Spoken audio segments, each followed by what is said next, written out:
What's up, everybody? It's Tyler from Second Glass, and this week we're doing wines from Sonoma County, California. So if you drink wine, you've probably heard of Napa Valley. Well, Sonoma County is basically Napa's chiller Birkenstock-wearing brother.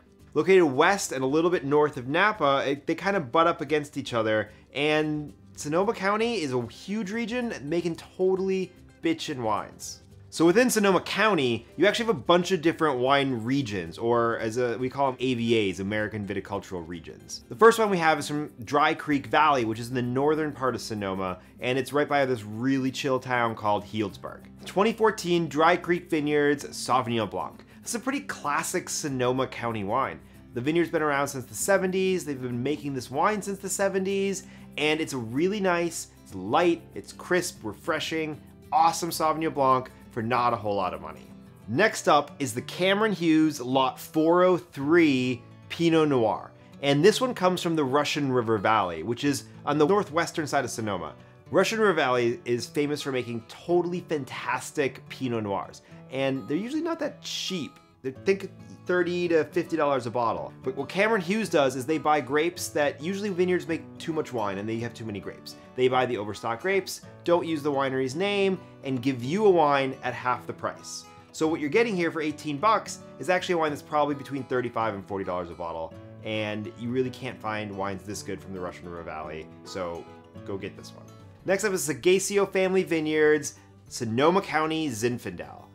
This winery has been there for 120 years. They're celebrating their 120th anniversary this year, which is pretty cool. Seghesio Zinfandel is everything you want in a dry red Zin. It's big, it's bold, it's juicy, and it's 100% and totally Sonoma flavors. Next up is the Iron Horse Wedding Cuvee Sparkling Wine. This company, Iron Horse, has been making wines, and especially sparkling wines, since 1980. So they're one of the kind of like the OG bubbly producers. And you do have a number of wineries making bubbly, but these guys do it really, really well. So if you're looking for a sparkling wine that's somewhere between, you know, like a cava and a really high-end champagne, this stuff at 35 bucks a bottle will deliver and has all that great California-style sparkling flavor. So it's a little bit brighter, a little bit fruitier, really fantastic wine. Last, but far from least, if we're talking Sonoma County, we have to talk about Chardonnay. So BANSHEE Wines is kind of a small startup. It's 3 young kids.